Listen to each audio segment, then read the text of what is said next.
Hey Todd, how you doing? Good. I can't see you, but I'm doing well. That's all right. That's lucky for you. Um, what was your reaction when you found out that you were getting traded back here? Very surprised. We had 5 minutes left for the deadline. I was watching TV. We had an off day flying to Houston that night. So, yeah, I saw the GM of the Rangers call me, John Daniels, and he said, "You got traded." And lo and behold, I'm back with the Mets. So it's a good surprise and, didn't expect it, but at the same time, it's very, very good. You were here last year. You know what this team is capable of.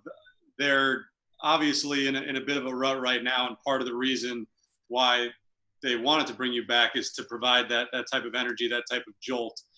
Is that something that you consciously take seriously and kind of acknowledge in the immediacy of getting here? I wouldn't say seriously. It's just something I like to have fun. I like to, bring energy in a fun manner to guys, but when we play, it's serious. Don't get me wrong. But, yeah, yesterday I was kind of figuring and watching, film and stuff that the Mets have been doing. I'm just here to provide whatever I can to help this team. So, I'm not stepping on anybody's toes. I'm just going to be myself like I've always been. I know most of the guys here. It was really exciting to see all these guys, and everybody seems to, be pretty excited. And we got Robinson Chirinos and Miguel as well, pitcher Castro, ready to rock. So I'm just going to be myself, and whatever happens, happens. Hey, Todd. Obviously, this is a weird season in terms of logistics. What was just the process between the time you learned you were traded until right now? Yeah, just pack up as much as possible, get my car shipped, and get ready to fly out. So I know it's going to be activated on Wednesday, which meaning today, and we go from there. So just a lot of phone calls, and that's about it. Did you have to stop back in New York, or did you come straight to Baltimore? I flew in last night. From New York? Yeah, and from Baltimore. I'm from Texas. Oh, gotcha. Okay. Thank you. Hey, Todd, it's good to see you. Obviously, with this team sputtering a little bit, in your experience, what does it take to turn around something like this and get on the good side of things? A collective group coming together and collectively understanding that you're good, being positive, energy like we talked about, and focus, not really looking at the numbers, just understanding whatever I'm batting now, whatever I'm pitching now, who cares? We need to win. So whether you go 0 for 4 or, if you give up that big hit as a pitcher, but you come back and win the game, it doesn't matter anymore. You need to win at all costs, whether, it's a wild pitch, which we've seen before and stuff like that, or, what have you. We need to put W's on the board and in a hurry. And yesterday, McNeil said that, you could help because you've been in a lot of playoff chases, a lot of meaningful September games. What have you learned in those that's most important that you can impart to the other guys? That you're never out. I've been part of teams where I've been down 3-0, came back and at least tied it. I've been part of down 2-0, won. Been part of being up 2-0 and lost a 5-game series. So, I have a lot of playoff experience, so it's just knowledge and understanding that you're never out of that game. So that's the focus that we need to have. And, like yesterday, I saw they came back down 3-0, then down 5-3. So just keep pushing the envelope and knowing that you're never out of the game. Thank you. Hey, Todd.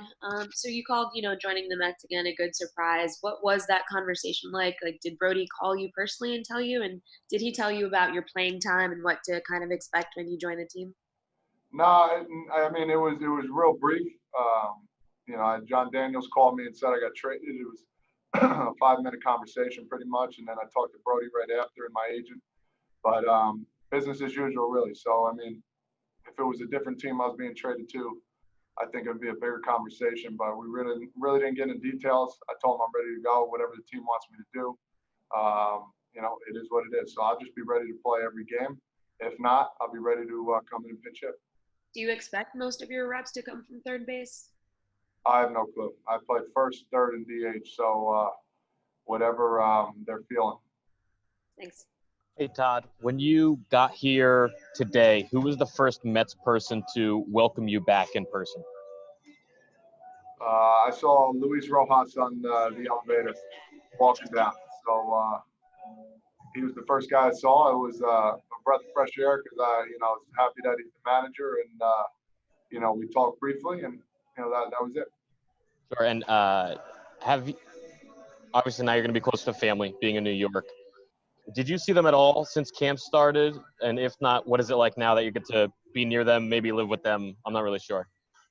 No, I haven't seen him in over 2 months, so it's gonna be nice. I don't know when I'll see him again because I am still taking it seriously. So maybe on an off day, if we're allowed to do that, I'll get them all tested just to make sure, and we go from there. Thank you. Hey, Todd, welcome back. They've talked a lot about your clubhouse leadership and all that. When do you decide, as a guy who's been around a while and as a clubhouse leader, to impart some wisdom on a player or to give advice to somebody who may be struggling? When do you think that's the right time?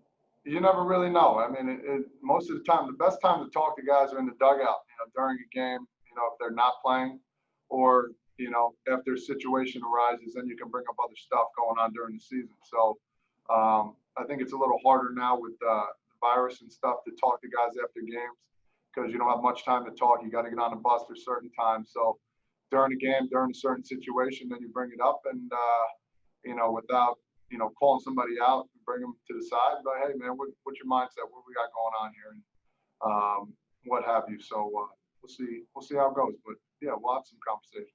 Hey, Todd, you guys learned last season, obviously, you had a lot of time to overcome a slow start and get back in the race or, a rough stretch. In a shortened season, is it hard to kind of get in that mindset because a bad week is like 3 times as bad as it would have been last year?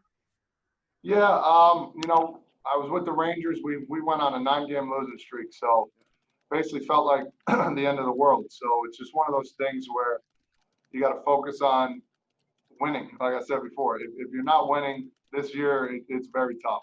So, the losing streaks, you got to cut off quickly, and the winning streaks, you just got to keep riding that wave. So, it's difficult, but everybody still has a chance right now. You never know what can happen. We did it last year, went 15-2, if I recall, and that would be pretty nice if we could start that today.